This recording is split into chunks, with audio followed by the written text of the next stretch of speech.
Chairman, we're now live. Okay, good afternoon. Welcome to the Environment Portfolio Scrutiny this afternoon. Welcome to officers, members, and obviously our executive member, Eric Buckmaster, and his able deputy, Caroline Clapper. Good afternoon. Good afternoon. And also welcome to those watching us on the webcast. Could I just ask that when you all speak for the first time, if you could introduce yourselves briefly, that's members of the panel and officers. So to start this session, could I invite the executive member to give us a brief introduction to the portfolio and perhaps to include one success story, one challenge and one risk. Okay. There you are. For that. Yeah.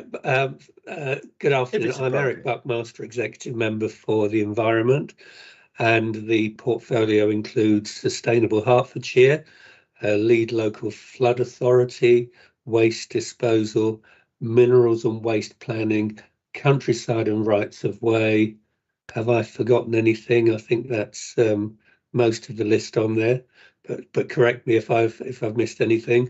You mentioned sustainability. I think you did. Yes, I did. I did that at the very beginning. Yeah.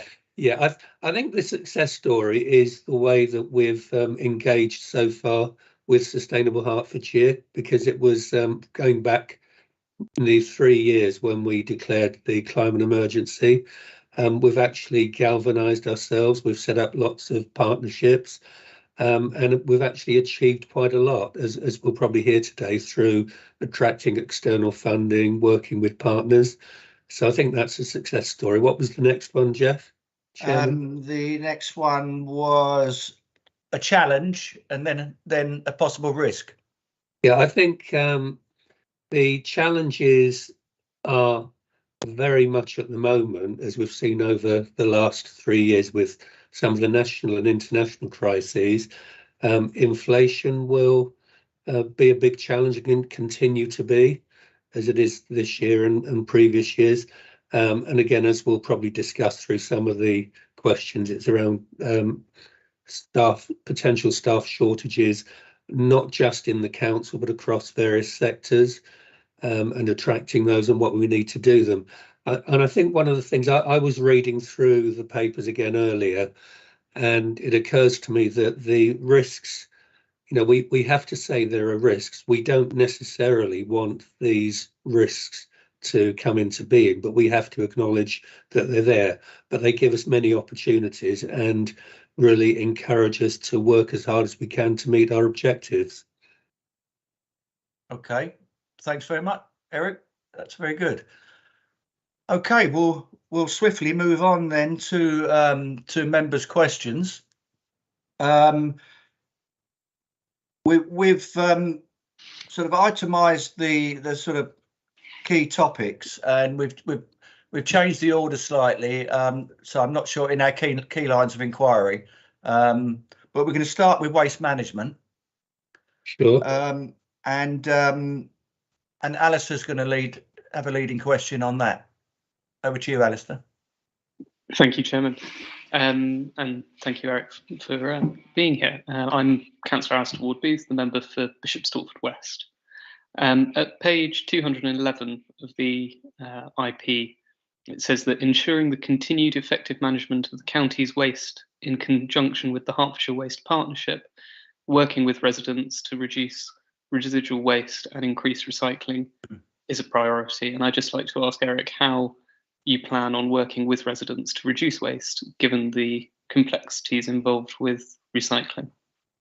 Yeah, I'll just to say that, again, thank you all for all of the questions, and I'll probably do an intro to all of them as we go through, and then invite officers to come in and add to whatever I might be saying, because there are quite a lot of operational matters in there, and they're rightly quite broad ranging. On this particular matter, I think we just need to keep working across the districts and boroughs. So continue working with the Hearts Waste Partnership. I chair that. We're looking at ways of having more synergies across all of the districts and boroughs, looking at ways that we can get the recycling rates up. There are 2 or 3 of our districts and boroughs that actually have among the highest recycling rates in the country. So I think we need to learn where we can from how they do things. And we now have direct control of our recycling centres, and the rates are very high.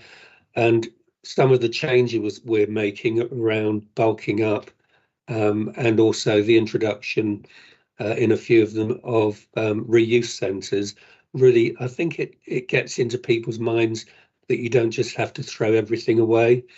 But also, just to give you another example, we've got a number of communications that go out to residents, and during last year we had one that was very strong around food waste, and we found through looking at the composition of what was going into the residual waste bins that there was still a high proportion of food in them, and some of it still in its packets, and that, you know, that could add around 25-30% to what we put into residual waste. So we need to do everything we can, not only in terms of the way that we organise ourselves, but also encouraging our residents to think differently about what they do and what they throw away.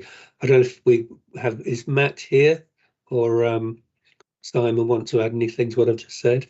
Yeah, so Simon Ayres, I'm Director of County Council, and one of our areas of responsibility is waste, along with some others. You may hear from me later. Just to add a little bit to that, and Matt's on the call, so he can add some more as well. I think it's worth mentioning the change in national legislation that's heading our way soonish. I say soonish, Matt can talk a little bit more detail, but we've been waiting for a number of years around various aspects of it. But things like deposit return scheme, so the government are going to mandate in England certain disposable items, not glass bottles here, we're talking plastic bottles, can be returned for money. So that'll have an impact, but also improve performance across the piece. And extended producer responsibility is another one where producers have more responsibility to make sure the packaging they produce is disposed of properly. So those 2 areas, national legislation, we're going to have to help implement, but they will impact positively on our performance figures. Just to pick up one other thing that Councillor Buckmaster mentioned, one of the big impacts that can be had across the counties at the district level, because they are the waste collection authorities, that you know that they collect from the curbside. So we work with them as the disposal authority to make sure we get the best possible materials, but that's through the Hearts Waste Partnership and the Waste Aware campaign. So we can directly influence our recycling centres, and Matt may pick up some of the areas we put in, we'll be moving towards this year in terms of new recycling streams. Less so at the district level, but of course through the Waste Partnership we do influence. Matt, do you want to add anything? Yes, good afternoon members. I'm Matt King, Head of Waste Management. Just in terms of the Hertfordshire Waste Partnerships responding to government direction, it's just worth noting that there are 3 main elements to the government's resources and waste strategy that we expect to be implemented in the coming years. Details are emerging, although there's been a lot of delay, but they will include a consistency agenda, and we understand the latest proposed date for the separate collection of food waste at all households, including flats, is earmarked as March 2025. So that's directly related to waste reduction if we can remove the additional food waste out of the residual waste stream.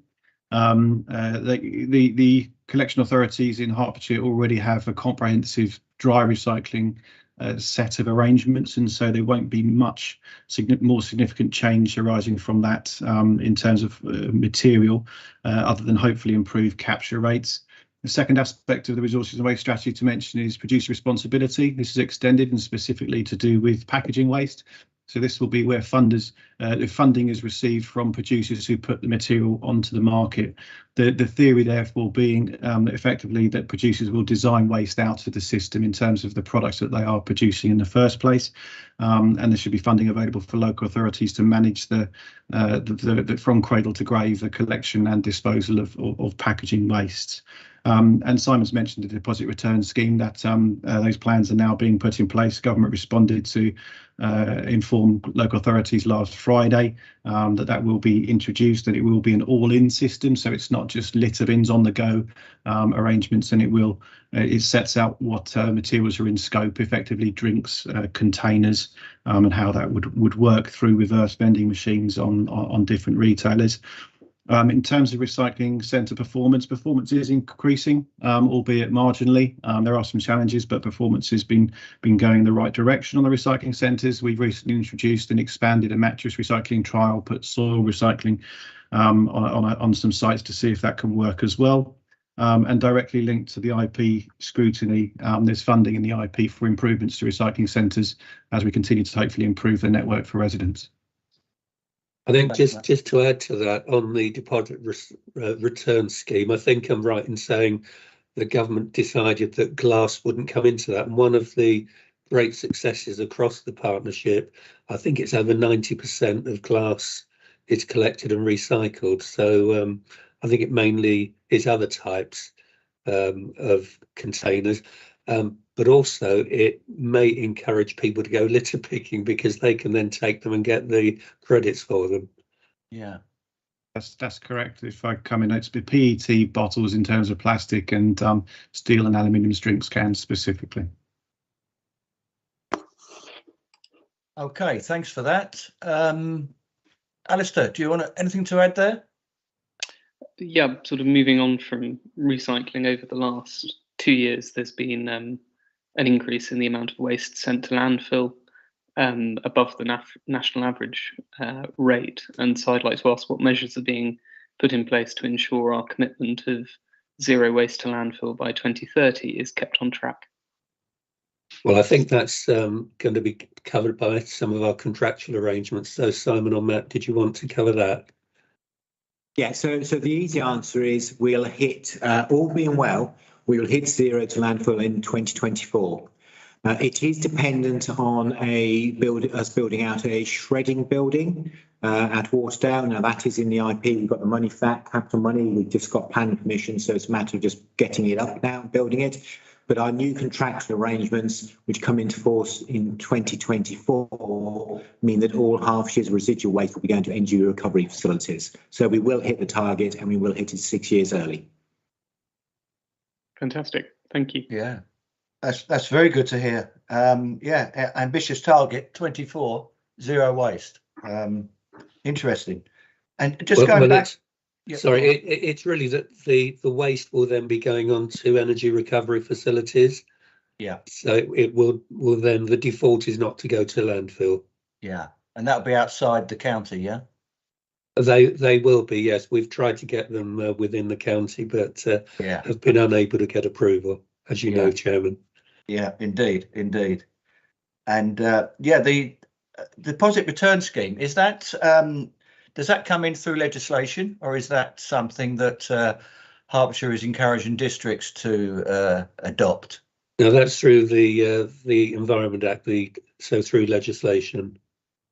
Okay, and the same for food waste, of course. Yeah, I mean, as you know, in our district, Eric, you know, we don't collect curbside food waste at the moment.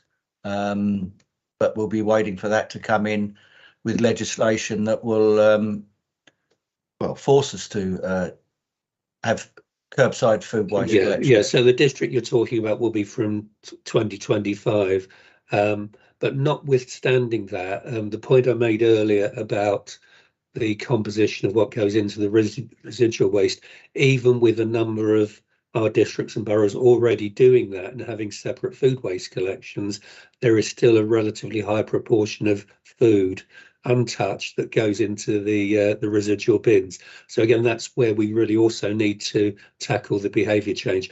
But these legislative changes, I think, will help immensely. Thanks, Eric. Thanks for that. Happy with that, Alistair? Yes, thank you, Chairman. Okay, we'll move on to Michael. I think he's got a question on waste management. Yes, thank you, Chair. Due to the existing lack of in-county infrastructure to process waste, work is in place to deliver a waste transfer station east and a new shredding facility at Waterdale. The Northern Transfer Station is at an early stage and has yet to receive planning permission. If this is delayed or refused, how will this affect our commitment to zero waste to landfill? We've already heard that there'll be no landfill from 2024.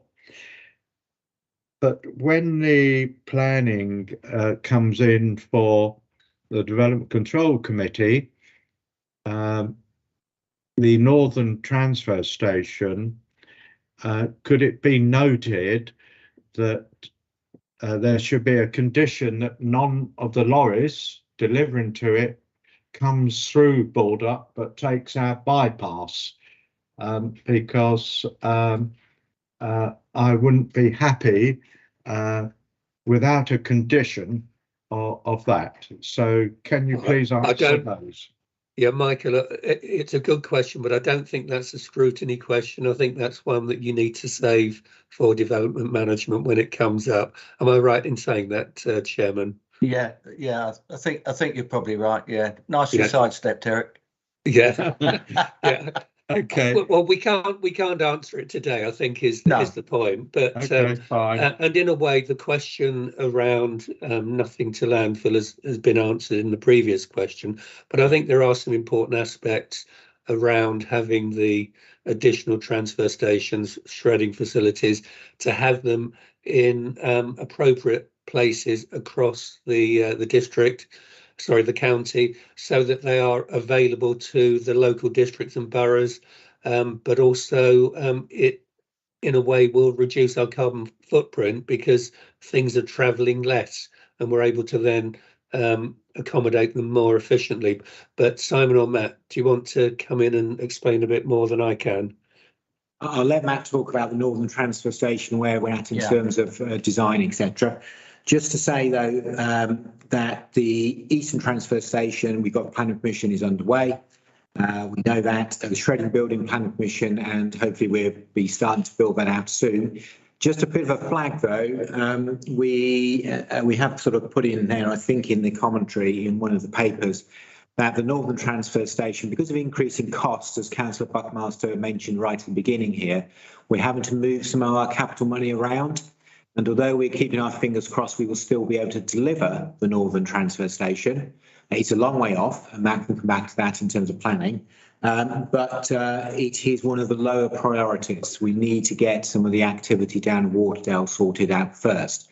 And just to answer your question, Michael, in terms of if we didn't build it out, it wouldn't impact on our ability for zero waste. We would still have to move the waste. We've got a transfer station already, which Matt can pick up as well, so it wouldn't impact. But Matt, do you want to say a little bit about where the Northern Transfer Station is in terms of planning and design? Yes, happy to. It's been led by estates and planning colleagues as part of the Baldock master planning process in terms of the Northern Transfer Station. So from where we are now, with a fair wind and a finger in the air in some respects, you probably allow about a year or so for that strategic master plan development and planning preparation work to take place. Perhaps a year again also for North Herts District Council as the determining body to have a look at it. And then you go into things like if it's successful discharge of conditions and commencing enabling works for the location. So that could potentially be another 6 months to 12 months or so. So it is some way away, and as Simon has and Eric have pointed out, there are still hurdles internally in terms of funding through the IP process and revised costings in a very uncertain climate to work through. But that's broadly speaking where we are at the moment. That would suggest perhaps the very earliest it might be delivered would be late 2026-ish. Would be a guess, and hugely caveated, members. Matt, can I just say before I go on to my next question, I have no problem with a transfer station in the new development of Baldock. My second question is page 221. Household waste recycling sites are now staffed in-house, presumably to be more efficient and reduce costs. How is this new arrangement progressing in comparison to the previous contracted out process? Thanks, Mark. Yeah, we considered this at the last panel, I think, when we had an update. I think the history of it was around the previous contractor. I don't know what the bidding process was when because I don't think I was there at the time they took the contract, but they found that they weren't able to run it and it was making a loss for them. So we thought the most expedient way was to then take on the contract ourselves. So there was a settlement with them that enabled us to then sever the contract with them, or them with us. And I think we've, up until recently or in the near future, we'll still be using that funding. But there is a pressure on that, which I think maybe Simon and Matt can explain a bit more. Yeah, so we identified a pressure a year or so ago to go into the IP when Amy, who were the previous contractors, came to us and said they need out because they were losing money. So we came to panel with that pressure, it was all agreed, and the service has been in-house now for over a year. So Matt can say a little bit more, but from my perspective, and I think residents, it's going very well. Increase in performance, all the staff trooped across to HCC, I think all but maybe one. So that's been very successful. So I think our recycling centres, particularly as we've opened Ware in the last year or two, and we're on track to open a new site at Welwyn Garden City, is a real success story for the County Council. Yeah, and I've had residents in my division who are quite local to it. They're kind of in between Harlow and Ware. They're very complimentary of Ware, and I'm sure that the Welwyn Garden City facility will be as good, and improvements we make elsewhere. So we've got a lot to be proud of there. Thanks for that. You okay with that, Michael? Yes, good answers. Thank you. If I could just possibly add to that, then.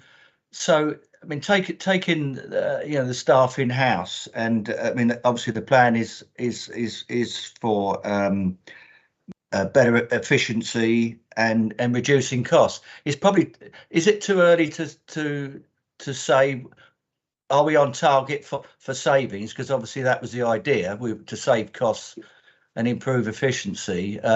Would you consider that we are on target with that? I know we're not a year into it yet, are we? But yeah, I don't think you can ever make money on dealing with waste, but the ambition would always be to do it as efficiently as possible. But as mentioned from the very beginning, there are inflationary pressures.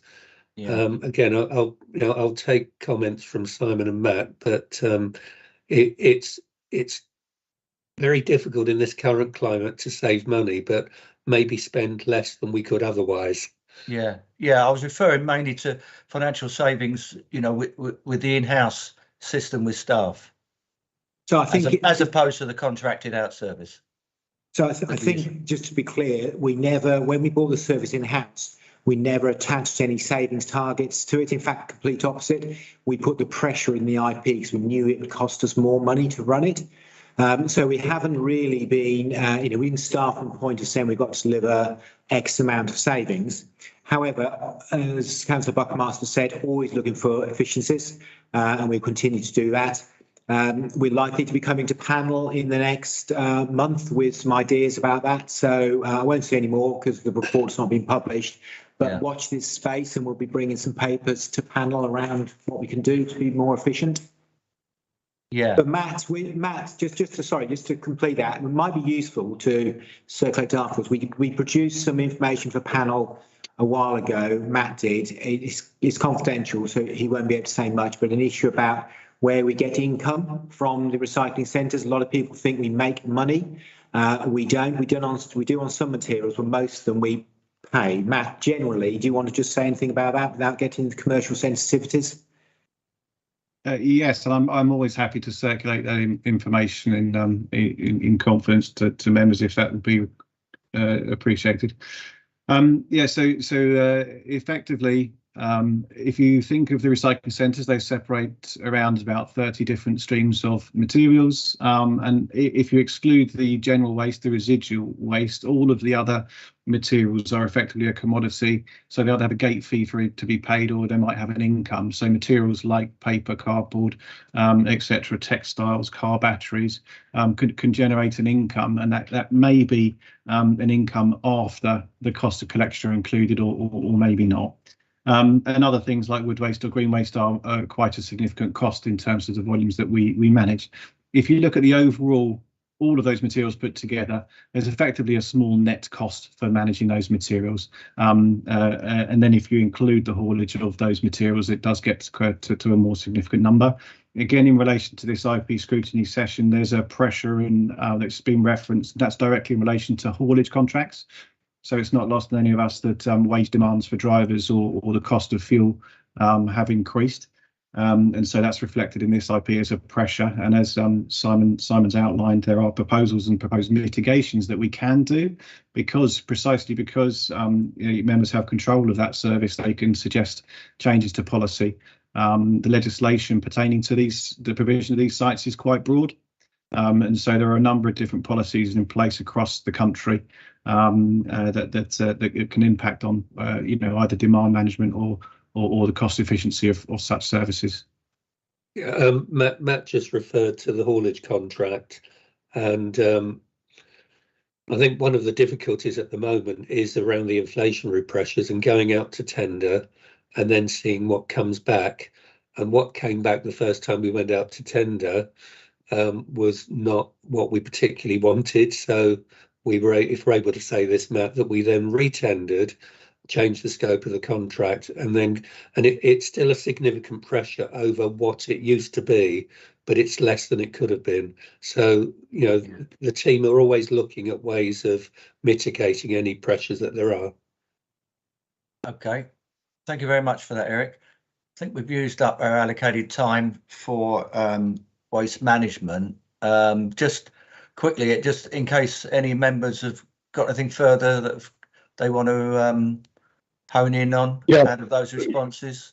Paul? Yeah. I wanted to ask what the perceptions are of the wisdom of ending the alternative financial model, given some of the somewhat anecdotal, but I think fairly robust evidence that it might be adversely affecting the recycling rates and therefore our disposal costs. And the example that I will give you is Welwyn Hatfield, who are currently piloting the food waste collection system from flats and dry waste recycling from flats, which currently doesn't tend to happen particularly effectively. The likelihood of Welwyn Hatfield implementing that system more broadly beyond the pilot before they are legislatively required to falls to almost zero if the alternative financial model disappears, because they've got no incentive financially to do so, and they're under extreme financial pressure. So I just wondered whether it was a false economy to remove the alternative financial model, because what we are likely to see is a spike in disposal costs that will fall on the county. Thanks, Paul. Do you want me to start first? I'll give my view and then the officer view. If we could be brief on this, Eric, yeah, sure, yeah. Give Simon a chance to respond as well. Yeah, of course. I guess it's an important issue. Yes. My understanding is that this is something that's been spoken about for a long time among the Waste Partnership, among the officer groups. And again, my understanding is that actually districts and boroughs had not been putting this possibility of receiving this funding into their budgets because they were expecting at any time for this to stop. I wrote to all of the lead members, the portfolio holders, likewise officers wrote to their equivalents, and we got zero objections. So my understanding of this is that if districts and boroughs were potentially receiving funding that they weren't really expecting and budgeting for, then it's deemed to be a bonus. And from our point of view, that wouldn't really be a good way of doing business. So maybe that's my way of putting it. But Simon, do you want to add to that? Very briefly, yes. So the AFM over the years has paid out over £40 million to the district borough councils, which we didn't have to pay. One of the most generous scheme in the country. I think is unique. So it was a good time to end. It was always supposed to end once we got long-term arrangements in place for residual waste, which we have now. Paul, you're right around behaviours. It may do. I would urge Well and Hatfield to do the right thing. I know money will come into it, but obviously best thing to be would be separate out food waste. As you say, it'll be mandated anyway. We'll have to wait and see. We don't think it will impact on our disposal costs, but we will need to wait and see. It's certainly something that has done well in the past, but I think it's run its course. So we withdrew it. As Eric said, we got no objections, and it saves county council quite a lot of money. Can I just add one more thing, Simon? Again, correct me if I'm wrong, there are still recycling credits received by districts and boroughs. Yes, and Matt may just want to say a little bit more about that very briefly. That's a big sum of money. Matt. Yes, yeah, just very briefly. Yeah, we do still pay. That's a statutory function that we have to pay recycling credits for all of the collection authorities. That's paid on the material that they manage, which is all of the dry recycling, and it's in the order of about £5 million per annum that's paid. If that's good enough, Chairman. Yeah, thank you very much, Matt. Paul, if you're happy with that, I'll move on to sustainability. Yeah, I think moving on is wise given the time. Okay, thank you. So moving on to sustainability, I think Tina, you're going to lead on this one. Yes, that's me. I'm Councillor Tina Bartwas, the Labour and Co-op County Councillor for Letchworth North. Going to be asking about sustainability. So the council obviously remains committed to meeting the 9 central ambitions that we have within the Sustainable Hertfordshire strategy. It says in the booklet that we had to read that additional resources are required, and I was wondering if we could expand on what those additional resources are.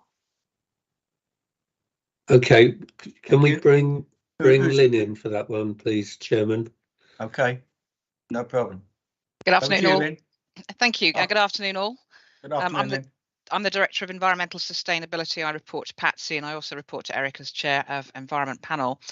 The money is needed because we know that there are a number of funds likely to come on stream that we will want to bid to, and the initiatives that we're referring to are largely around making sure that we're bid ready. So we've done some of the feasibility studies, and we've got things as oven ready as we can, ready for implementation once the mainstream funding is available. It also refers to some funding which will be made available through the Sustainable Hertfordshire Board for other departments and directorates within the council to bid for the same purpose, as they may be bringing forward projects as well, which will make their part of the council more sustainable, and therefore they will need some assistance to prepare to bid for external funding. We also hope very much to be preparing to go out and talk to green funds and to look at the potential for investment within Hertfordshire. And Councillor Buckmaster and myself are working with HCCSP, the Hertfordshire Climate Change and Sustainability Partnership, on this, and also with the Regional Climate Change Forum to look at opportunities where collectively we may be more attractive to a fund than we would be as a sole council. That's work in progress, and clearly we're not trying to cause Stephen or the Resources Panel a collective nervous breakdown, so we are taking them along with us as well. Thank you, Lynn. Anything further to add on that? Other officers? No. Okay. Tina, do you want to come back on that? Yes, please.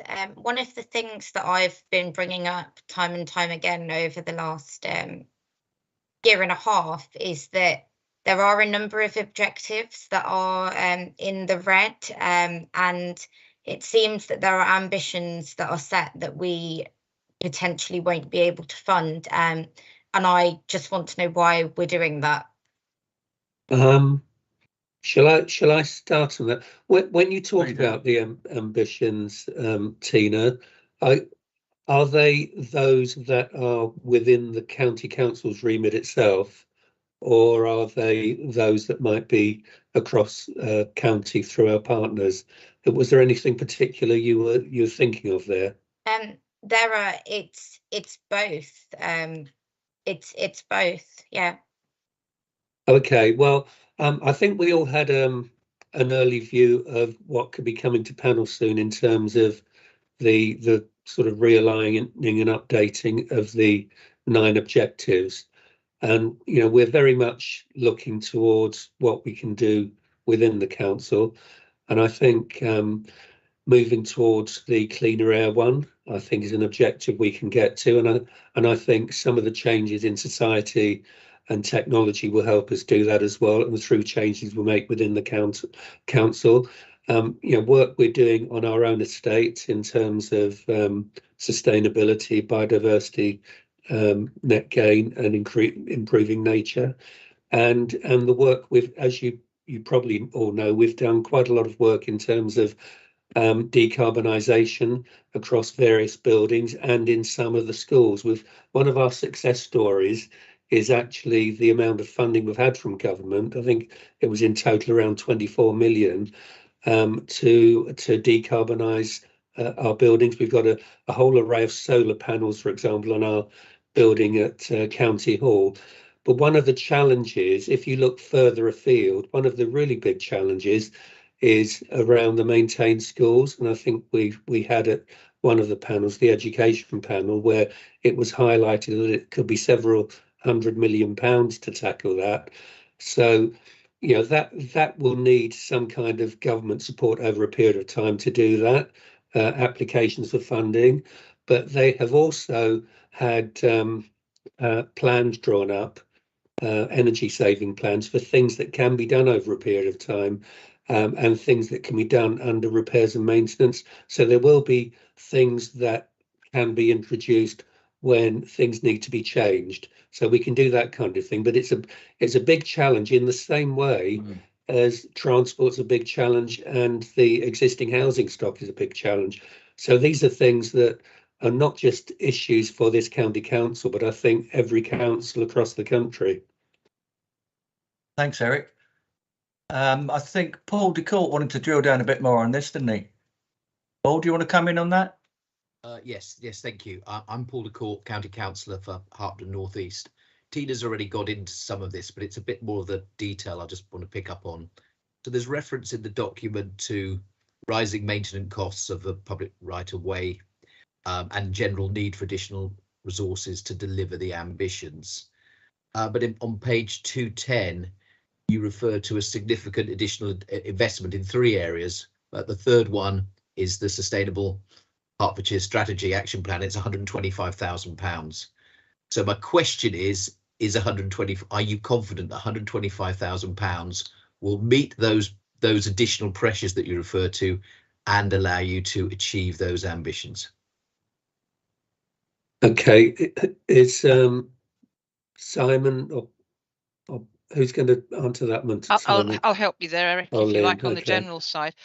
Councillor, I think it would be fair to say that there's 182 local authorities who've declared a climate change emergency, and all of us are battling with the same thing. The cost of delivering zero carbon, absolute zero carbon, is massive, and City of York and Cannock Chase have gone public with the amount that they believe it will cost them to achieve that, and it's money which is way outside of a council's budget. And quite frankly, I mean, if you gave me all the money that the council has, we would still struggle to realise an actual zero county and an actual zero council. But that doesn't mean we shouldn't strive towards that. It's the same galvanising call and the focus that it provides, which is similar to something like cancer research, because we don't know how much it will cost to cure cancer, and we don't know how much it will cost to deal with new technologies and such like that will come along that will help us. So we use the ambition very clearly. We will get as far as we can along the net zero path. I hope that we can take out a lot of the actual carbon emission. Some of it will take the form of the net zero side. Some of it will be the netting off through carbon offsetting. And again, I would prefer if we can manage it, that we get that through genuine carbon offsetting in the Hertfordshire, or at least in surrounding county areas, if we go in with the Regional Climate Change Forum. But without that ambition, we don't get the focus, and we don't get people monitoring what they're doing on a daily basis to make the small changes that contribute to the bigger target, the bigger ambition. So to my mind, it's an extremely useful thing to have, a bit like Kennedy and getting a man on the moon. It's the way that it gets people to work together. It's the way that it sets up partnerships. It's the way that gives us the enthusiasm and the buy-in to really go after something that we need to achieve. Yeah, and that was the big point I made around at the very beginning around the risks. Just because it's difficult doesn't mean we don't try to go for it. And I think we all should. Thanks very much. Thanks, Lynn. Thanks, Eric. Paul, do you want to come back on anything there, or are you happy with that?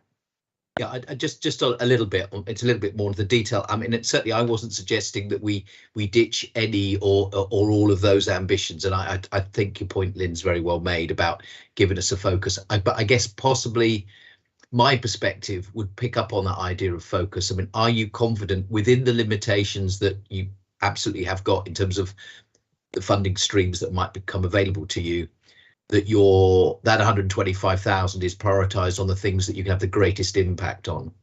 Or do you feel a pressure to do a bit of everything because they're all been written down? Go on, Lynn, but my view on that is that actually we need to be very pragmatic, and that we've got to do the most effective things.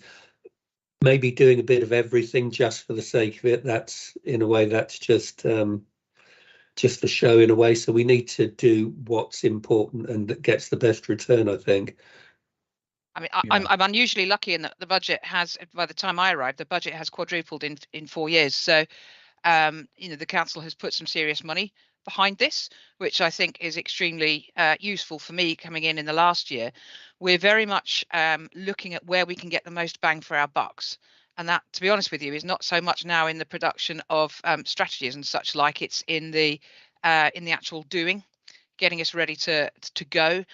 But the preliminary work that's been done over the last 3 years has been extraordinarily helpful in drawing up kind of a long list that we're now able to hone and push towards the things that we think will make the most difference. So, for example, making use of biodiversity net gain as a means of delivering some of the natural environment improvements that we want to make on our own estates, and balancing that up with the planning applications that we produce ourselves, looking at where the big ticket items are for carbon reduction. And some of those are not currently affordable, but we want to be ready to go for them when the grants do become available. And there's a lot that we can pick off from business as usual right now. And it's that we're chasing, the art of the possible, but getting ready for what we believe will be the key pieces of the jigsaw to come in. And we think there'll be increasing recognition of this in terms of funding availability. I should also point out we've been able to capture some of the private sector funding for environmental and social governance. And we've got people asking whether we can support companies who want to do things like planting and such like, which, again, if we can get double benefit, we will aim to do so. Yeah, I think over and above, the message is over and above what we put into our own IP, our own budgets, we're always going to be on the lookout for additional resource funding from government where it becomes available. And we've got some officers, I believe, that we're able to employ now because of such funding. So, that's a very important thing to look out for. Yeah. Thanks very much. Tina, do you want to come in on this? Yes, please. It was something that Eric said about how there are a number of things that we would need government funding for. What's the plan here if we're not successful with that? Well, we just have that's difficult to answer, really, because that's an unknown quantity. But we actually have a very good record of being successful, both for capital funding and for resource funding. So I think the idea is that we just up our game as much as we can, and we need to learn. If we haven't been successful, then it's potentially that we haven't applied for the right reason or to the right fund, but we need to learn from that and make sure that we do the very best that we can. Okay. Happy with that, Tina? Okay. If there's no other member questions on sustainability, I'll move on to sustainable Hertfordshire resourcing. And my question on that is regarding retention and recruitment of staff. It was identified as an issue in last year's IP, and the portfolio suggests that to mitigate this, HC has taken on graduates and training them on specialist training programs. So the question is, how is this going to help the retention and recruitment issues that we have? I think, if I start, I think this is quite a success story. So from my understanding that from the funding that we got from last year, we've recruited the people we needed to. And there's a lot of work going on with the University of Hertfordshire and further education colleges and other bodies to actually support this. So I don't know whether Lynn or Patsy want to give some more detail on that. Please. Lynn, do you want to give detail, and I'll just make some general comments after you? Thank you.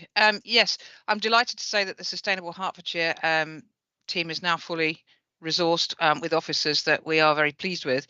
And the Leeds team, which is the technical side, we have a more problem situation there because there aren't enough ecologists to go around nationally. So we're now looking at how we can grow our own, if you'll pardon the pun.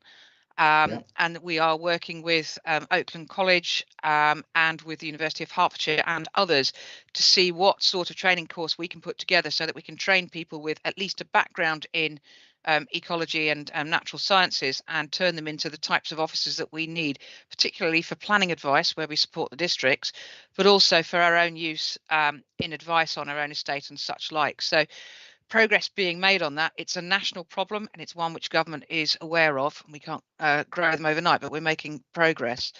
I would say, looking at the losses of staff last year, I went through and had a good look at the reasons for leaving, and all of those that left for what I would describe as pull reasons rather than push. So 2 changed sector, 1 went back to a previous job and in fact moved back to a parental home, and another went to a completely different private sector role offering different responsibilities than those that we offer here. So I'm comfortable that we're not pushing people away, but I'm not complacent.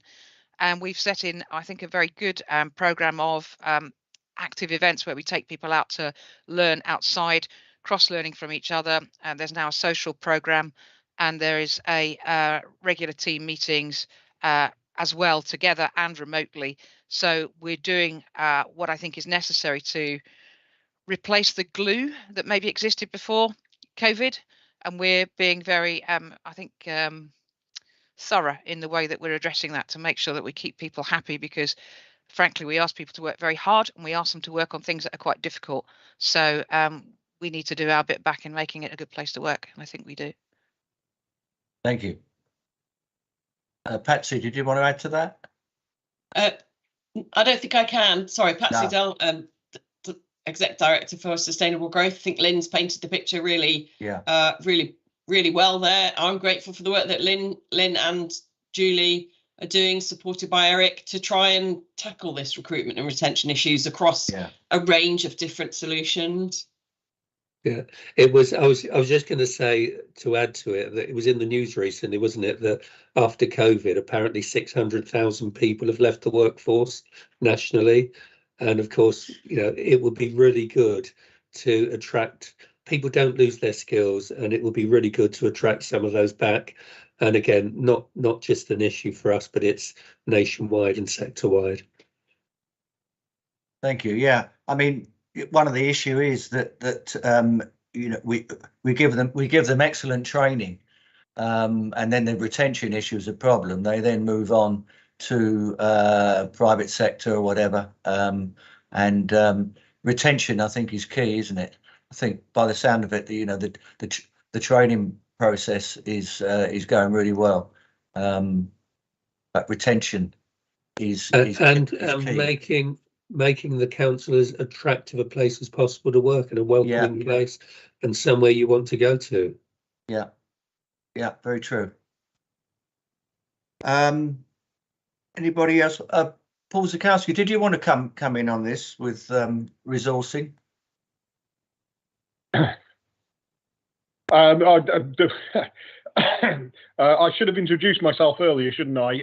Paul Zakowski, I'm the County Councillor for Hatfield South. In terms of the resourcing and the structure that we're going on, it's interesting to note that I was saying to graduates from geography and environment 5 years ago that if they could identify different grasses on a particular area, I could get them a job tomorrow. So I think that's been a developing problem for a while. The pool of people who want to study that sort of stuff is the biggest issue that I see.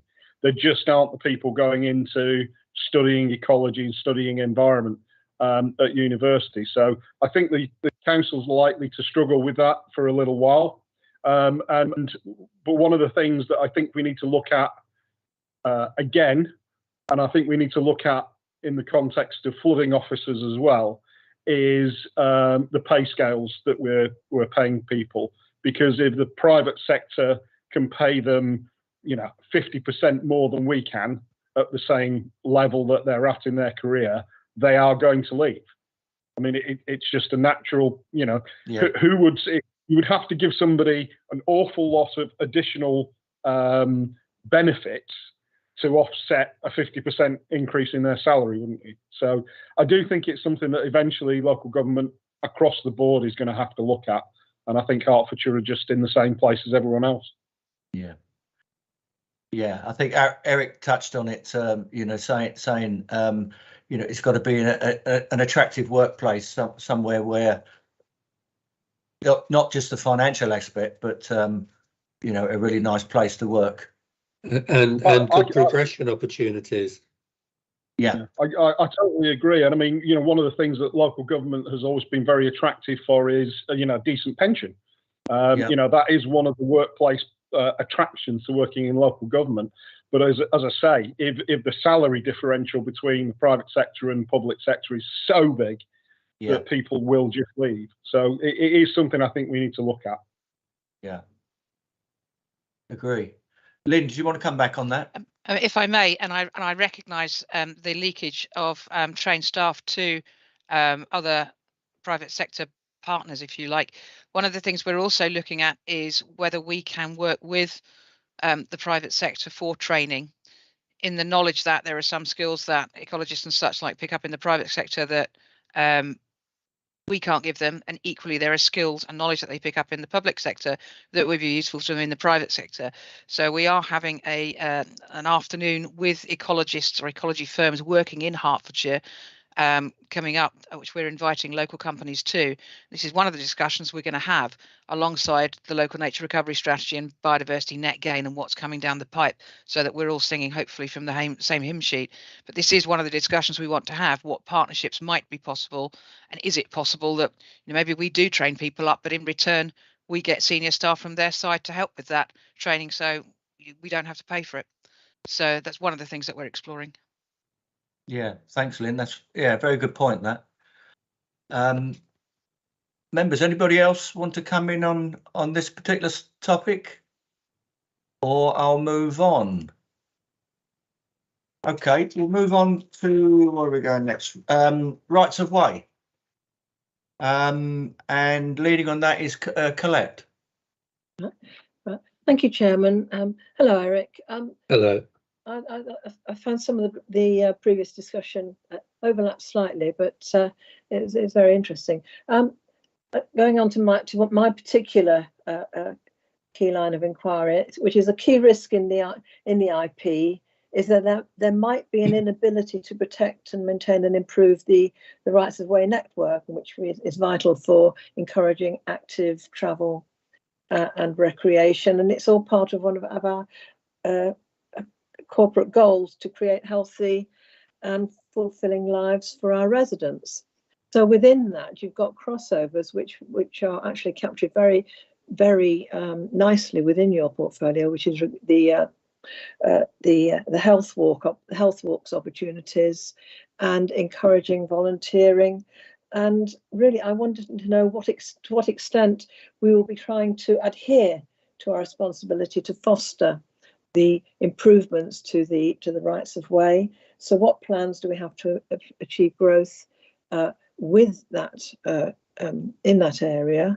You know, and I don't mean obviously not increasing the rights of way, but the maintenance and encouraging people to use them, but also how are we going to be helping to encourage health walks and the volunteering opportunities? Do you have any active plans for that within your portfolio? Income generation. Have we considered any opportunities for income generation, particularly in relation to, again, that particular little cluster of activities, health walks, the rights of way, and so on, and also what risks there are to you achieving that programme? Quite a few bits in there, but I thought if I gave it all to you in a bundle, then you get the picture of what I'm looking at, and perhaps give me a fairly comprehensive answer, or the members of the panel a fairly comprehensive answer. Wonderful officers there. And can I just say that I believe we are very well placed in Hertfordshire with regard to our public rights of way. We live in a beautiful county.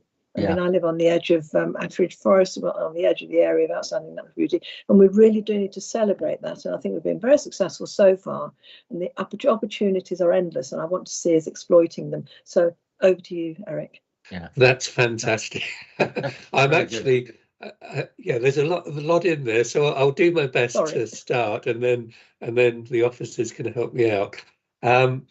It's a service I'm really fond of. I really appreciate what the whole service does, and it's not just around maintaining rights of way. It's not just around the health walks and all those things. It's around all of the volunteering that is attached to that, and there's a great value to that, because you know, more and more people are becoming more environmentally aware, want to protect their environment, their parks and open spaces. There are income opportunities around working with districts and boroughs. I receive a copy of every single green space action plan that goes on around the county, and I've visited some of them. My other role at East Herts is a portfolio holder for parks and open spaces, so I see a lot of the work that goes on, and even across the road from where I live. I went to a tree planting with the Lord Lieutenant last week at Panzanger Park, where the programme is to plant 17,000 trees, and then immediately after that, I went with the head of service to look at Waterford Marsh and all the fantastic work that we're doing with a chalk stream there in terms of maintaining the habitat and improving it. So I think there are lots and lots of opportunities. I think going back to the earlier conversation around cost of things and inflation, in terms of maintaining things, it may become more difficult to maintain things as frequently as we have been doing, but we do have statutory duties that we have to maintain. And the other thing I would say is that we also need to work with our districts and boroughs around master planning for all the growth that's going to be going on across the county over the coming years, because there are opportunities there to create new ways of active travel within that, and green wedges that people can have access to. So anything we can do to continue the work of this service, working across county, working with the districts and boroughs, and to keep encouraging volunteers who work in all of our parks and open spaces across the county, and who take part in health walks or support them. It's so important, and I'm really happy to do whatever I can to keep the whole thing going. So I don't know who would like to come in now. Is that for Simon to come in? Simon, I'd imagine. Yeah, so it's just worth saying that we've not reduced any resources going into the Rights Way network, and we absolutely continue to and will continue to comply with our statutory duties. But there is a difference there between complying with our statutory duties and being able to do all we want to do. And it comes back to what Lynn was saying earlier. If you gave Tony all the money the county council has, I think he'd still not be able to do everything he wants to do. It'd be getting close actually on the Rights Way network. So we haven't reduced resources, and we do comply with our statutory duty. That's the big thing to remember. We have seen quite an uptick in the use of right-of-way since COVID. A huge spike during lockdown. It's dropped back a bit. We are still above pandemic levels in terms of usage, and that is really good news because we know getting out and about in the open air helps with mental and physical health. So absolutely attuned to that. And we are also shifting our focus very much on right-of-way. Obviously still making sure we manage them in terms of recreation, but thinking about active travel. There's some great examples we've done over the last year with money from people like Sustrans, where we've improved railway lines so that they can be used for active travel. Very contentious projects usually. Most of what Tony does in the Countryside Raceway service, you can see the picture behind him. It causes people to be a little bit concerned, but they come back 6 months later and that river behind Tony looks a bit muddy, will be brilliant. But Tony, can I just hand over to you to pick up volunteers and health walks?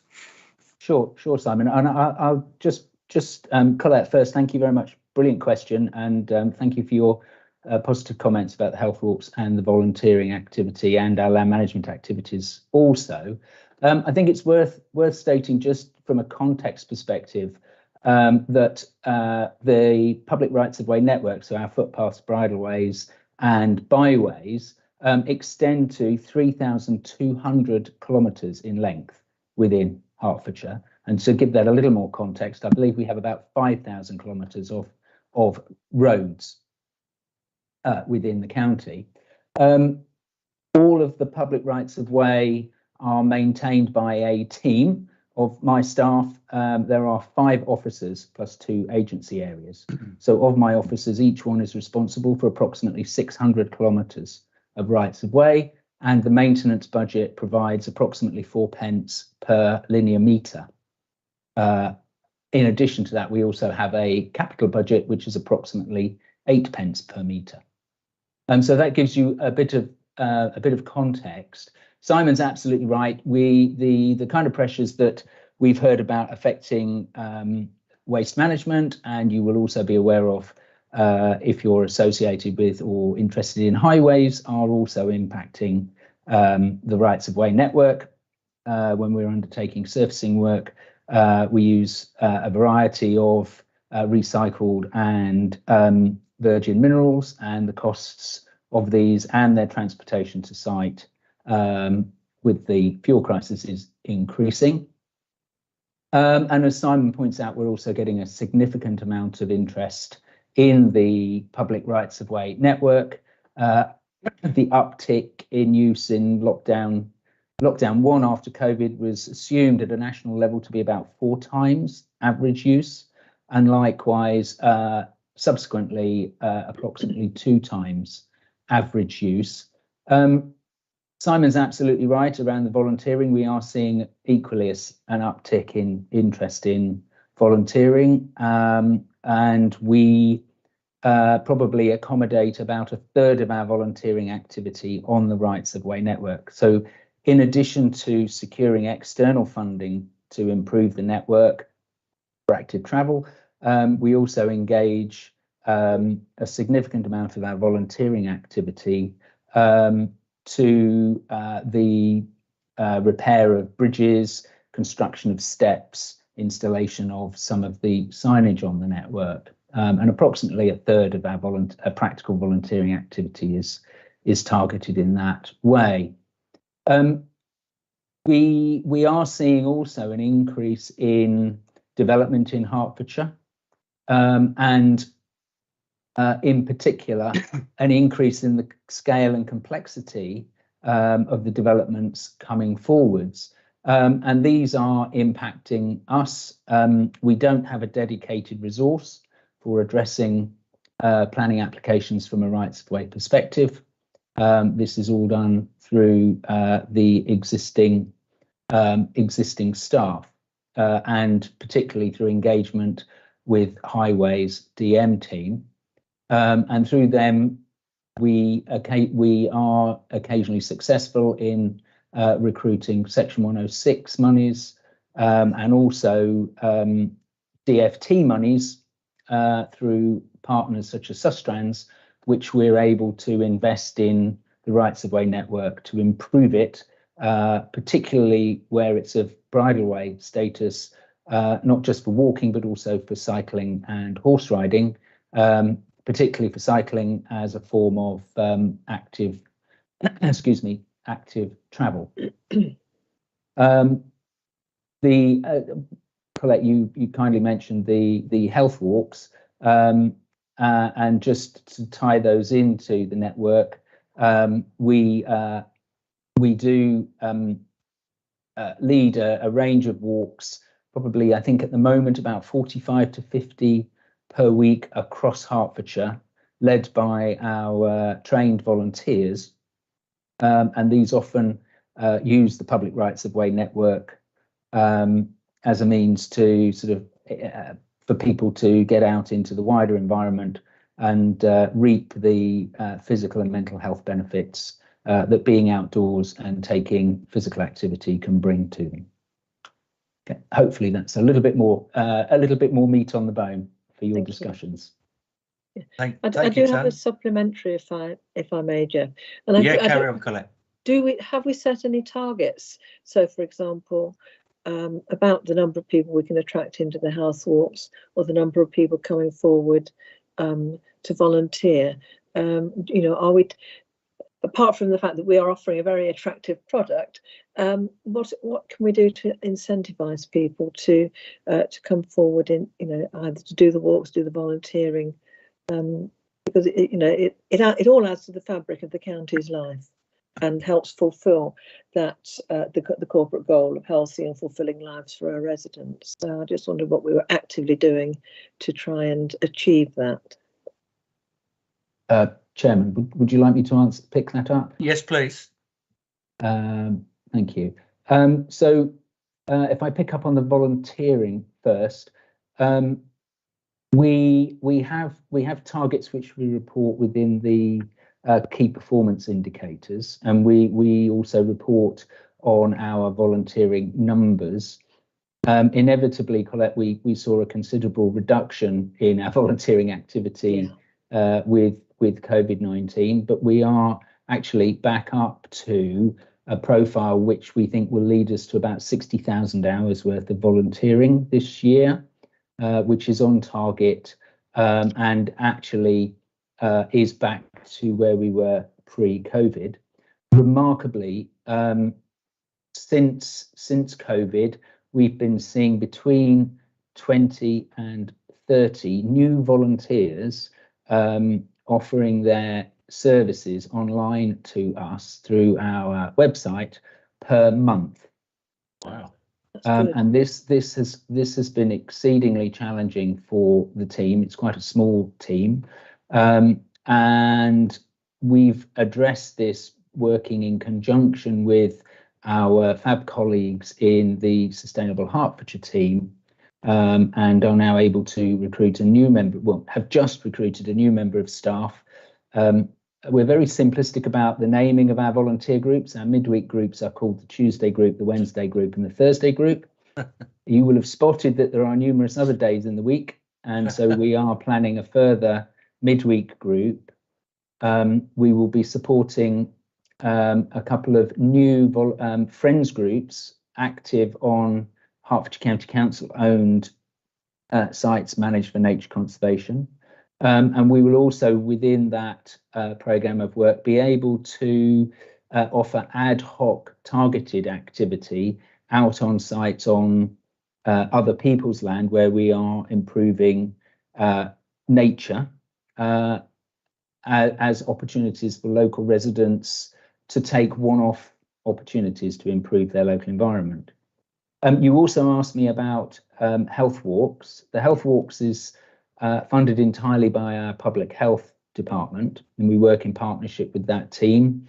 The health walks are advertised to a very broad market, but we also spend a lot of time and energy working within and in close partnership with the health network and the communities network and the community network to target areas of multiple deprivation. And specifically report on targets for people attracted to these walks who are either living with one or more long-term health condition, and those who are not doing much physical activity within their lives. So we report them as inactive, but they do between 0 and 30 minutes of physical activity per week.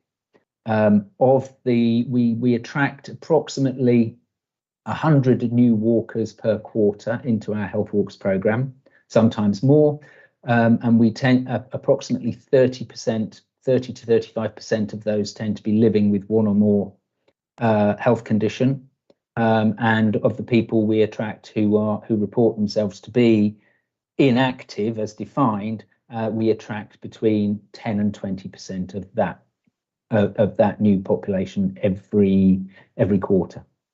Great. And I think if I can just add, I mean that's really a social prescribing function.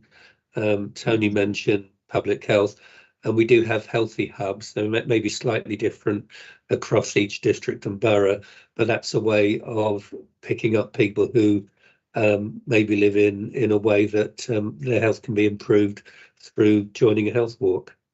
Great. Thank you all very much. Very interesting. Yeah, thank you, Tony. Thank you, Tony. Some very interesting facts there, and that you seem to have just off the top of your head. I'm very impressed with that, Tony. Thank you, Jeff. You're very kind. Yeah. Now, rights of way, we're very blessed in Hertfordshire to have such a, what was it, 3,200 kilometres, was it, of rights of way in That's Hertfordshire. We really are blessed to have that, and the amount we use volunteers, I think, is incredible.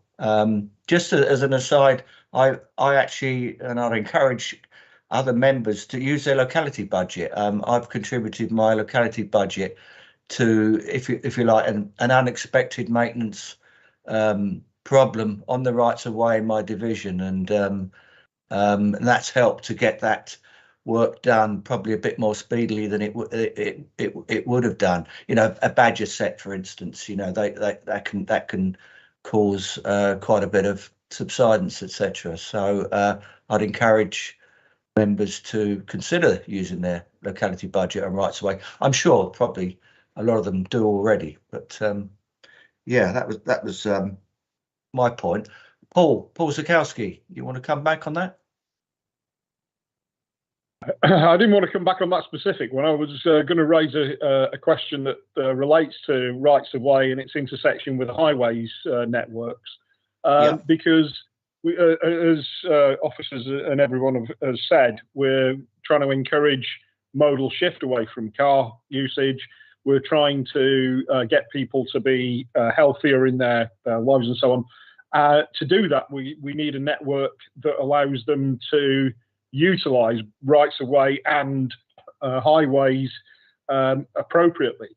But a piece of casework that I had personally has revealed that Ringway, who are the highways contractor, currently don't have any temporary pumps.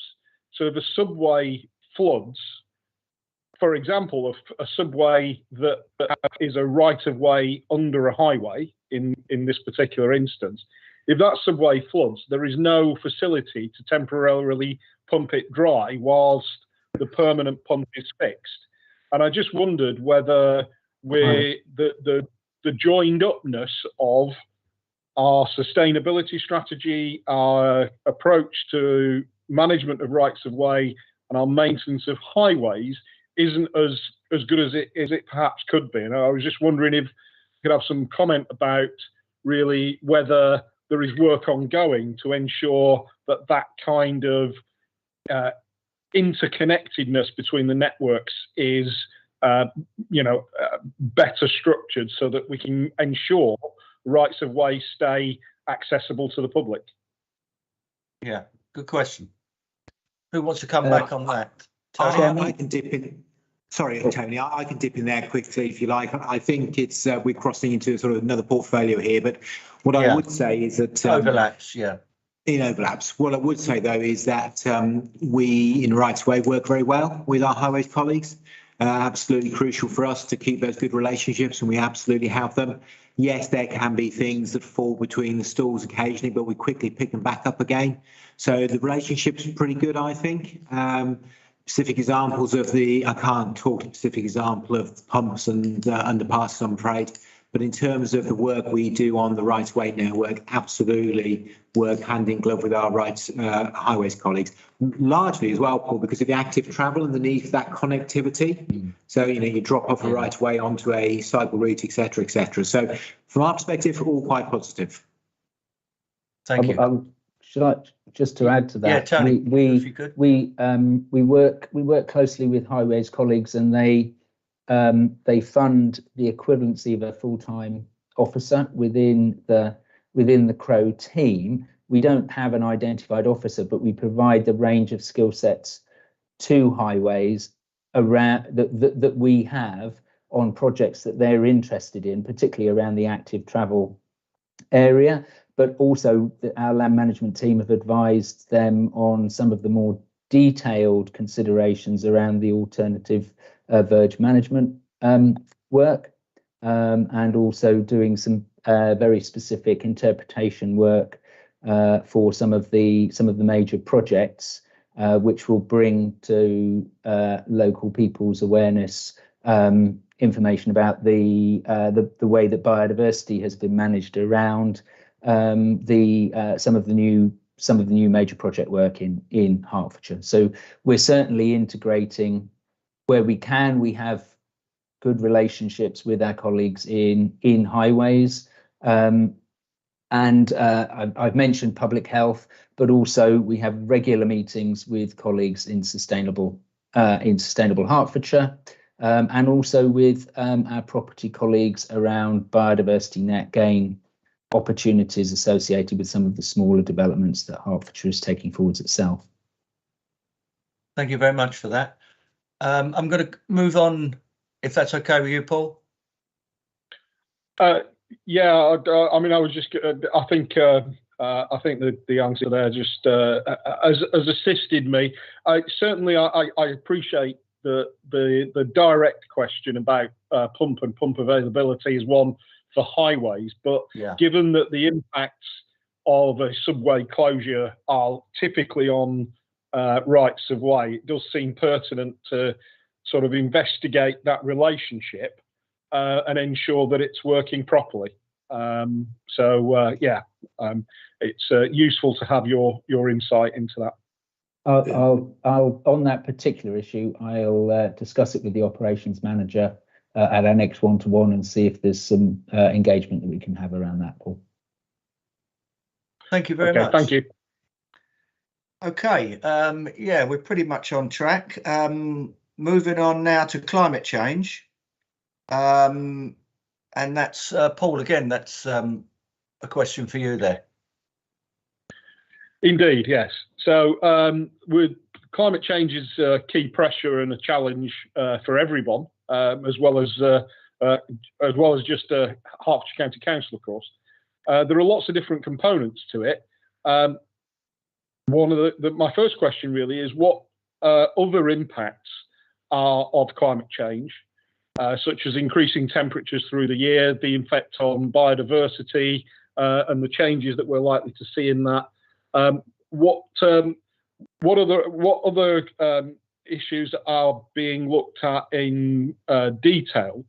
And particularly, I think for me, a question around the potential impact on the types of biodiversity we're likely to see in the county and how that might change and the impacts that might cause. Roadside trees are an obvious example. If we start to lose those that could become quite problematic. I just wondered if officers could give us an insight into the consequences of climate change and how those are being built into the portfolios going forward. Could I just come in first, just to introduce the subject and just remind members that a few months ago we had a topic group that was asked for specifically on adaptation, and we invited a number of witnesses, external witnesses from external agencies and also departments across the council to then look into this and explain how we are making ourselves as prepared as possible for the eventualities that arise from climate change. I believe we're still waiting for the final report and recommendations for that, but I think Lynn, possibly can you come in and give a bit more detail? Yes, certainly. Thank you, Chair. We have done quite a lot of, I guess, thinking around what we think the impacts of climate change are likely to be. And that included a commissioned piece of work from WSP doing the analytics, comparing against the UK CIP climate change projections and mapping how that is likely to affect services and assets belonging to the county council. That feedback has been given to each of the directorates and teams, and they're working with that at the moment. And what we have decided to do is to coordinate what's going on with climate change across the council, but to basically push it back into the departmental thinking, so that the way in which they manage their services, procure things, make decisions is in the knowledge of the climate change impacts that are likely to come, that we're expecting to come. So in some occasions, it might be changing the way that services are delivered, so looking at service mapping. In other times, it might be when something is renewed or something is procured, doing it in a slightly different way. But we want that ownership to sit within the teams, because it's pretty much everything in the council that's likely to be affected. And therefore, it needs to become, planning for climate change needs to become a business as usual activity. So in terms of what Lynn, sorry, Paul. Sorry, I'm sorry to interrupt you. The work that was done by WSP and this had been fed back into the direction. I'm assuming that's not in the public domain. I would need to check because it predates my time here, but I'm happy to check. Right. If it is, could you direct us to where that is? If it's not, could we ascertain whether we may be able to access that as county councillors? Because I'd actually be really interested in seeing what they considered was the impacts on different aspects of what the county council does. I think that'd be fascinating. Yeah. And to be honest with you, yeah, I mean, I'm going to be very boring and exceptionally geeky here, Patsy. Put your fingers in your ears. But one of my jobs in the private sector before I came here was climate change adaptation plans for major pieces of infrastructure. And I love it because you really do have to think about everything that your organisation does, right through to supplies, logistics, how people get to work, how people get home from work, and then about their user journey. So it's a really interesting piece of work to do. However, you don't talk about it at parties, I believe. That's what I'm finding anyway.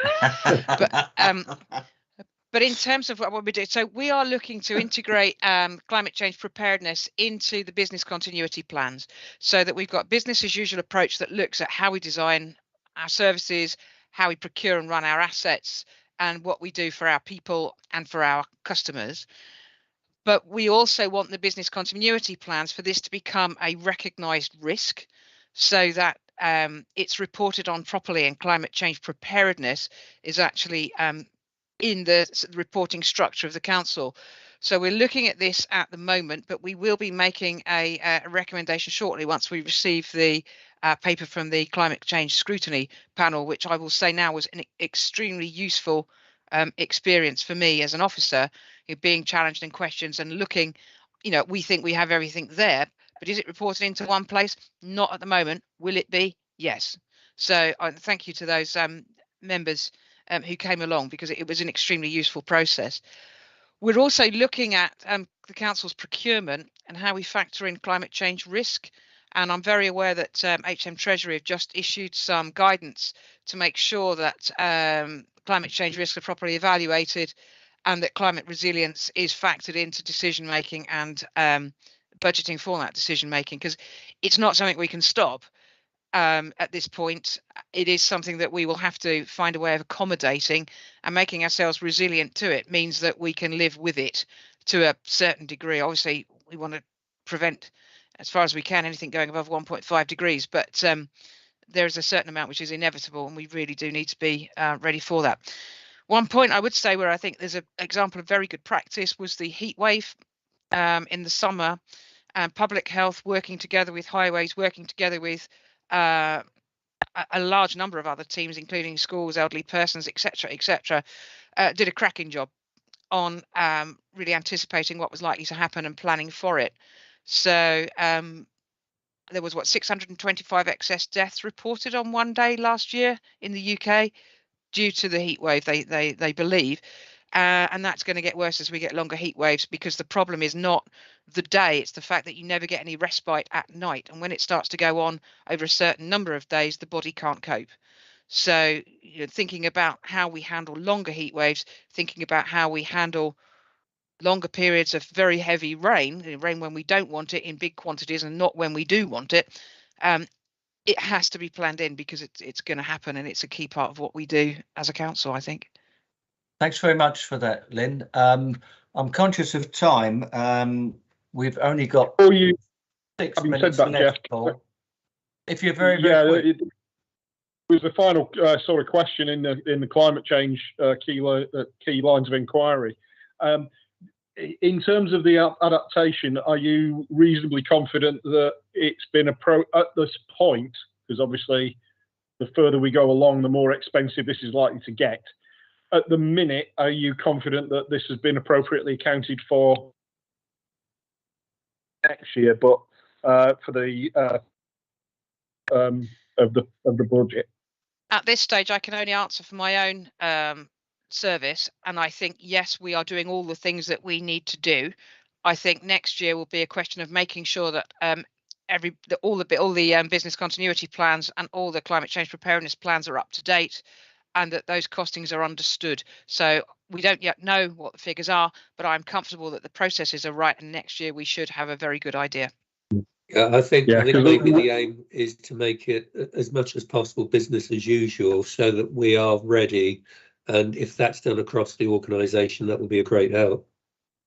Yeah, indeed. I mean, one of the things I think that would be a concern for me, just to feed it in as a last thought, is the potential increase in costs for adult social care might be quite significant for things like heat waves and so on. So it's something that I do think we have to start budgeting for. But yeah, thanks. Sorry, Jeff. No problem. Okay, thanks, Lynn. Really interesting stuff there.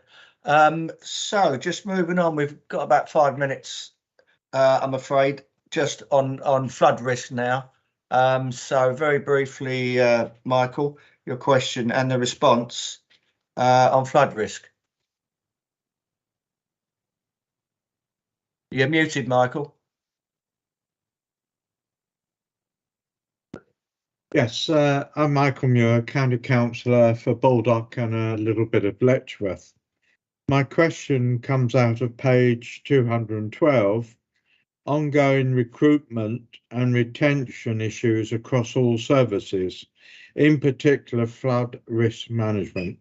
If we are to effectively mitigate the risk of flooding in Hertfordshire, we will need to overcome the challenges of attracting and retaining specialist staff. The question is, this goal is similar to last year's. What tangible progress have there been over the last year, and has this been accounted for in the budget? I'll just quickly introduce. I know we haven't got much time. Yeah, please, Eric. There has been progress. We were the subject of a scrutiny topic group. We've responded as much as we can to the targets in that, and I think Simon and Andy are here still, who will be able to say specifically what we've done and how we're engaging to respond to as a service. Thanks, Eric. Yes, so after the scrutiny topic group heard from us that we would have to move to an outsourced model because we weren't able to recruit and retain, particularly on the planning advisory service side of our lead local flood authority. We did that, and we now have WSP contracted and working for us. And actually, we're getting towards a good position because WSP have virtually caught up with the backlog of applications, and we're hoping by April we'll be back to business as normal. Andy can tell a little bit more about the recruitment and what we're doing to try and attract people, but just one other thing from me. We did make it clear during the scrutiny, and it's worth saying again, though, that of course outsourcing WSP has made this more expensive. So although there has been some investment in this area, we are going to be very, we might need to be coming back next year to talk about additional resources if we want to keep the same level of service going. But Andy can tell you a little bit about some of our ambitions in terms of hopefully going back to an in-house team at some point. Okay. Thank you. Andy Hardstaff, Head of Flood Risk Management. Simon's mentioned the contract. I'll just briefly touch on that. We can mitigate some of the costs by doing things slightly differently. Traditionally, we've been given very fulsome responses to every planning application, which we don't believe is necessary. Some are much more straightforward and lower risk. So part of the work we're doing is coming up with kind of a three-tier system where we've got the most prioritised, slightly less priority, and then again slightly less priority again, which means we can reduce the amount of resource across the board we're spending in terms of response. The ambition is within a couple of years to look to be coming to a position where we're back having an in-house team, and that's not something where we could just flick a switch overnight. We will have inherited a system, as I say, where we're prioritising responses, so that's going to help reduce resource compared to the situation we're in a year, 18 months ago. And to support this, I've joined in-house teams looking at retention and recruitment, and we're also engaged nationally through organisations such as the Association of Directors of Environment, Economy and Transportation, the flood group there. My colleagues and peers in other authorities are facing the same sort of thing. And our professional organisation for our professions, CIWEM, the Chartered Institute of Water and Environmental Management, will be reporting on a questionnaire they did around skills towards the end of last year. What I will say about the changing context is it's not a static situation. We can't be complacent. It is dynamic. We've just heard, it's almost stop press, that, and you may have seen it in the press yourselves, an outstanding piece of legislation is now going to be coming forward. And given the enthusiasm that it's been reported by the Environment Minister, Therese Coffey, it's a question of when, not if, and also how much. This will be a dramatic change. In as much at the moment, we are statutory consultees for major applications in a planning system, which in terms of primary consultations and reconsultations comes up to something about 1,500 consultations a year. If this legislation comes in, which is the jargon is Schedule 3, it creates a body called the SUDS approval body, who has to approve and adopt the sustainable drainage arrangements for new development. And it's effectively our statutory role plus, but it means we would have to have in place a framework for inspection, probably during and at the end of construction. We also need to take on the maintenance of these, which brings its own challenge. Sorry, it will come with money coming in, but as we've seen, money isn't the answer when you're faced with lack of staff and skills. So what I would say is we can't be complacent about this. We need to keep up our drive, and that's what we intend to do. Thank you. And yeah, that's the key pressure I think we face. Thanks very much for that. I'm going to have to call a halt to it there. We've run out of time. If everyone's happy with that, we're going to go into a break now. So thank you very much for all the officers and the exec member for their contributions there. So some really interesting responses to the questions. So We're now going to go on so let's say a 15-minute break, if that's okay with everyone, and we'll report back at 14:50, 10 to 3, in our panel to discuss the recommendations. Thank you, Chairman.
Hi, Tina, you're back.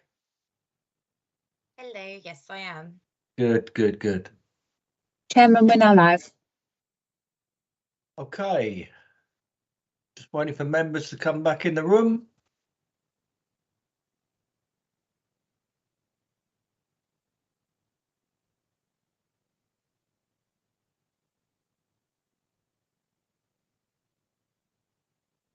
Well, I think we better start. Joanne, are you going to lead on this for the recommendations? So welcome back, everybody, from the panel. I think that was a very good session on the portfolio. So I'll leave it now for Joanne to probably recap and look at any recommendations we want to make.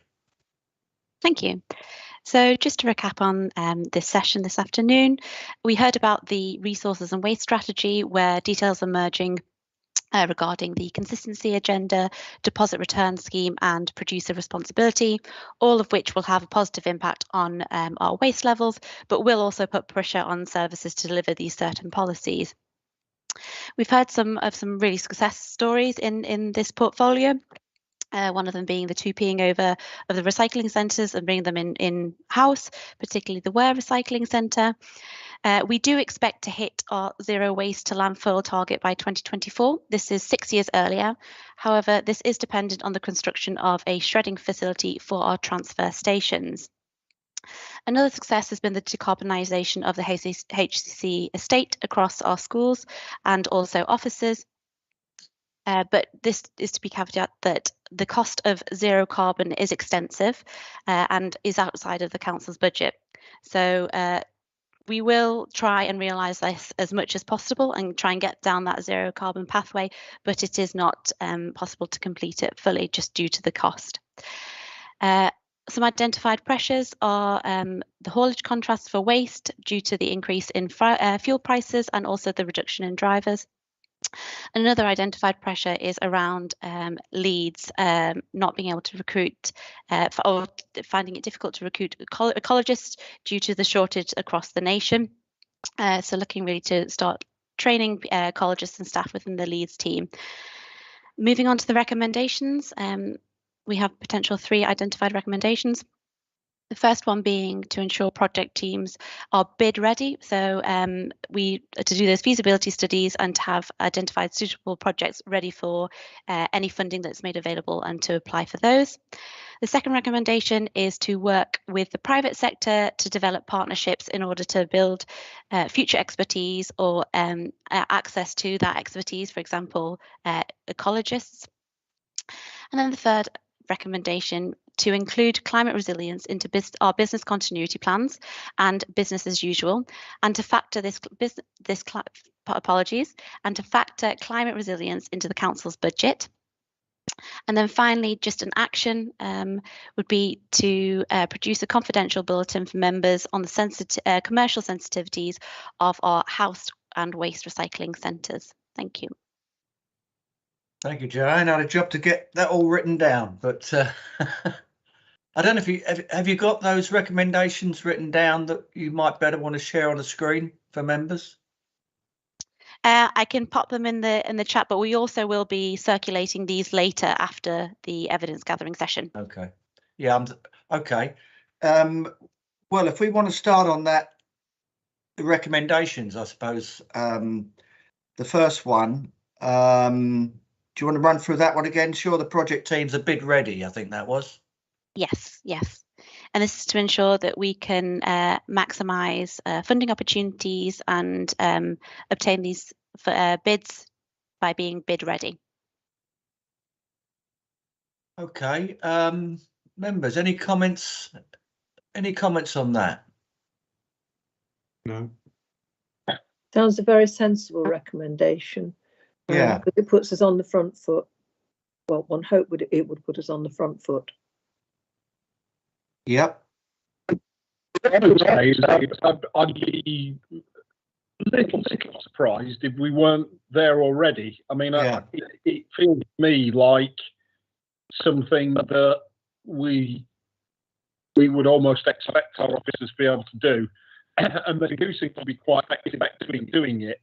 So I wonder whether what we're doing is telling them, that they need to be doing their jobs, and that's not right. Putting it. Yeah, I suppose we're really asking them just to ensure that they're bid ready. It's sort of emphasising it really. Yes, I agree, Paul. One would hope that they would be ready, but yeah, it's just, I suppose it's identifying it as a concern. Chairman, if I may, is it Yep. a concern, or is it something where we can say we are proud of the fact that we are very proactive and bid ready, and we want to ensure that this continues as we in the face of the current economic climate? I don't know. Yeah. Does that address your concerns, Paul? I would be better in phase like that. Yes, something along the lines of the flexibility and flexibility of teams, and we want to be reassured that flexibility in being able to bid rapidly. We're having a job to hear you there, Paul. Yeah. You're breaking up. It's not just me, is it? No, I could hardly understand it either. Sorry, Paul. It was a little bit garbled, sort of thing. Yes. Oh, sorry. I that's don't better. know what the problem is. Right, okay. What I suggested was that we say something along the lines of Hertfordshire County Council teams have been very active, getting bids beautifully.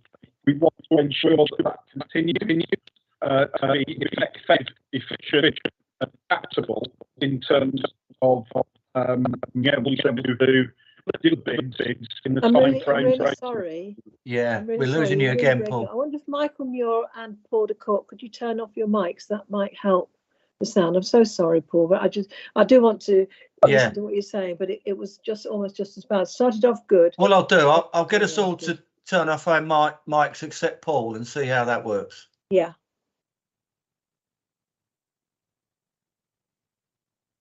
Okay.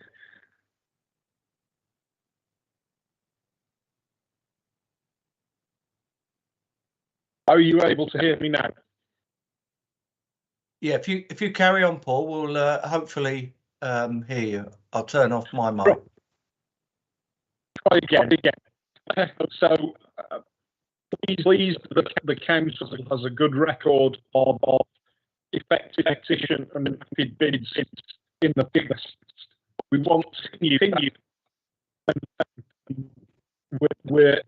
We want to be assured adaptability, effectiveness, and efficiency with which bids can be developed is maintained in the budget going forward.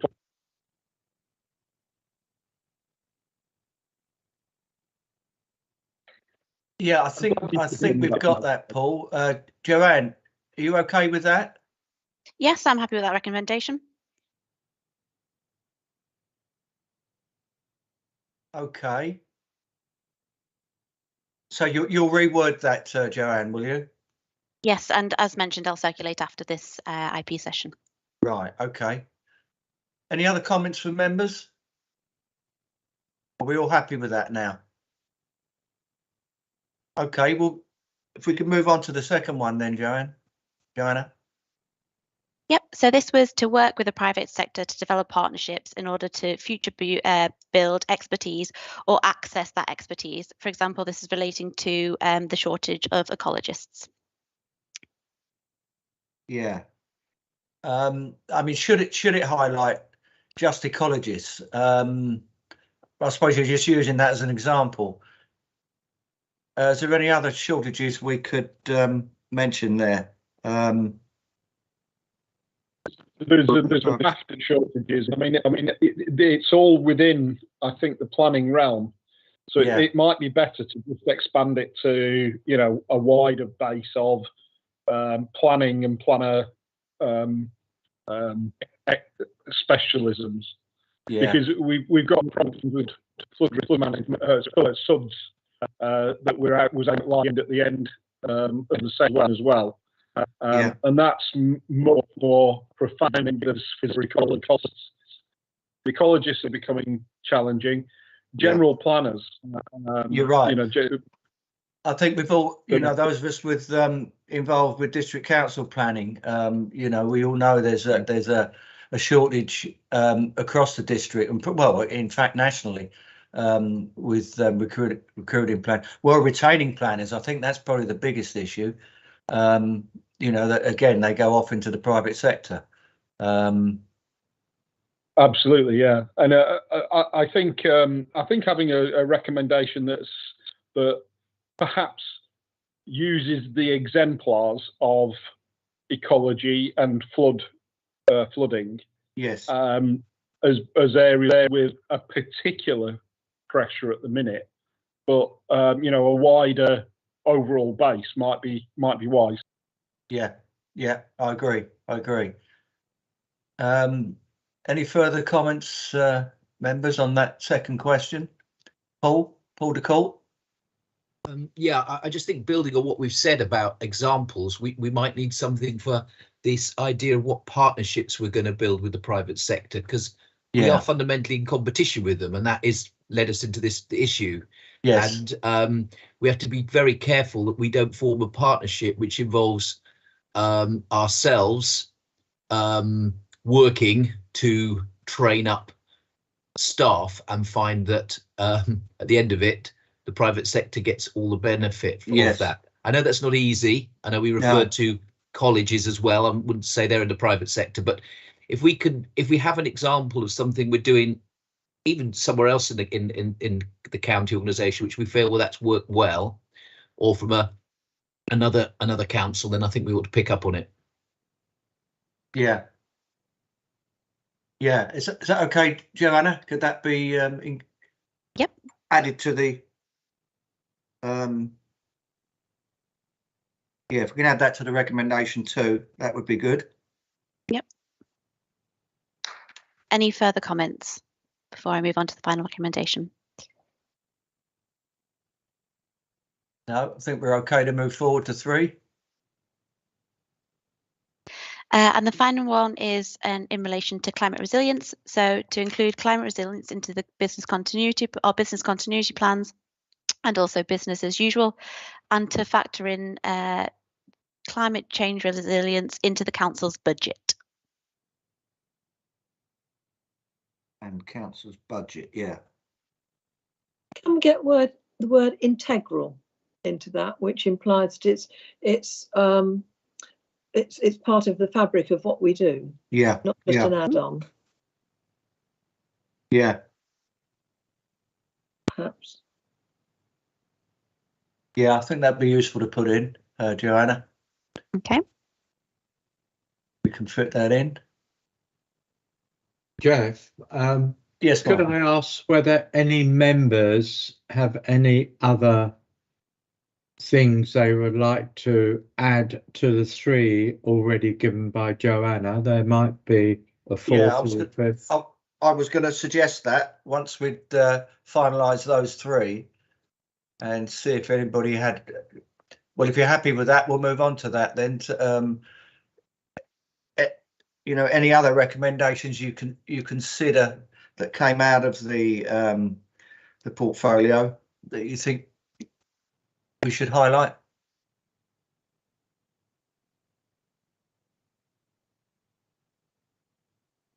Just going. Waste management.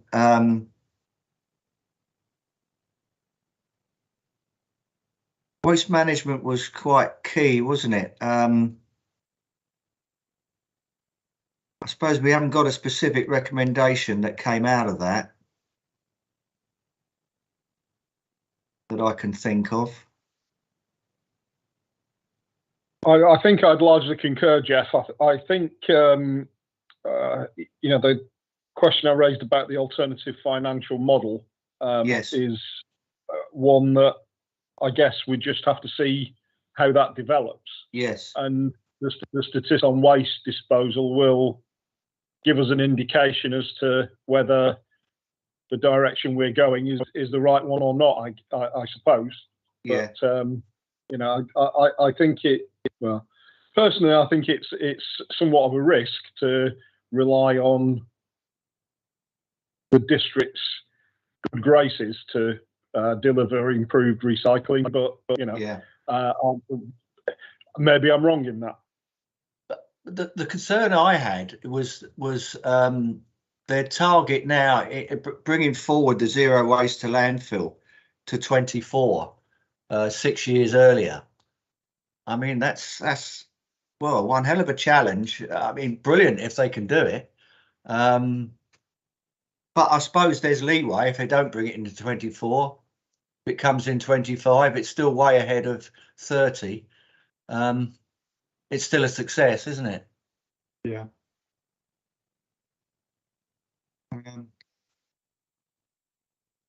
Should we be shouting about it? I wonder.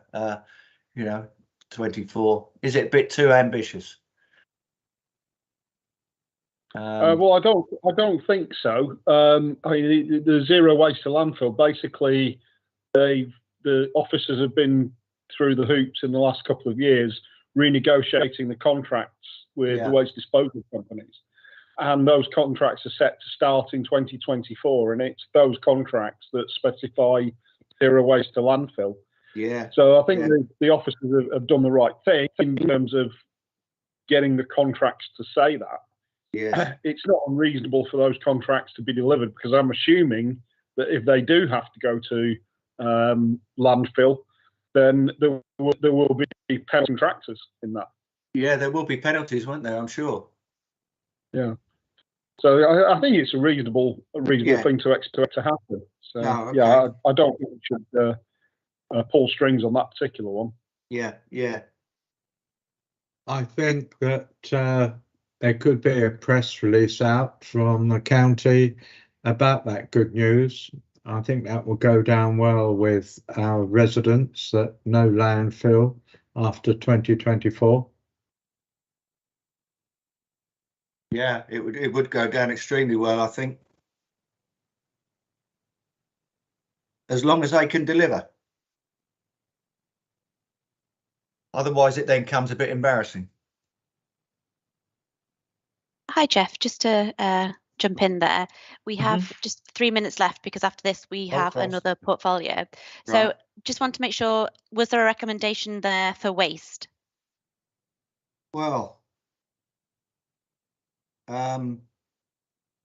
should we identify it as a concern if we don't deliver zero waste by 24? So you're referring then to the shredding station, the shredding facility that's required to deliver the... Yes, that comes into it. Okay. And the Northern Transfer Station, I suppose, comes later anyway. I don't think that's not landfill, is it? That's I don't yeah, I'm not sure on that. Chairman, should it be an informative, maybe? Sorry, Colette. I'm just a little bit concerned that we might be tying ourselves to something that we can't fulfil with such very firm wording. And I don't quite know how to get round it. Clearly, we absolutely do want to do it as quickly as possible. Yes. But I don't want to set us up to be seen to fail if we then don't achieve it. And I just wonder whether there is a slightly looser form of words which conveys our absolute commitment to reduction as quickly as possible, but without putting those putting the dates in, which I mean, it's very, very disheartening for everyone if we then don't achieve it. And also not just the councillors, but the residents as well, who so many of them are emotionally invested in waste reduction and recycling and so on. Yeah, and of course we are encouraging them, to recycle a lot more. But certainly, with the district hats on as well. And if we don't deliver, I agree, Colette. It's I'm looking at Lynn's comment in the chat box, and said that it's pretty. She says it's pretty likely we'll be able to reach net carbon by 2030, and whether and that is related to the waste target itself, and whether it's we are something like we are totally committed to our aspiration and total commitment is to achieving that by 2030, and or if we do that, then to achieve it, then those other goals along the way will automatically have been achieved if we are going to get there. Yeah, yeah. Because it's all part and parcel, isn't it? Yeah, and that we should certainly sort of celebrate it more, publicise it more when we achieve that target in 24, rather than at this stage in 23. I think so. So, sorry to jump in, just because we're now at 10 past. Yes. No, very helpful discussion, but just to reiterate, the only thing that we'll be bringing forward are the recommendations. So we won't be putting in concerns or the summary. It's just the recommendations that go forward to the ratification meeting. So unless you have a recommendation around waste, are we happy with the 3 recommendations that we've proposed and the following the discussion and amendments to those 3 recommendations? Yes, I think we all agreed to those 3 recommendations, with just considering a 4th, or should it be an informative? I'm happy with the 3. Yeah. Paul Sikowski? I'm content with 10 through the 2. Okay.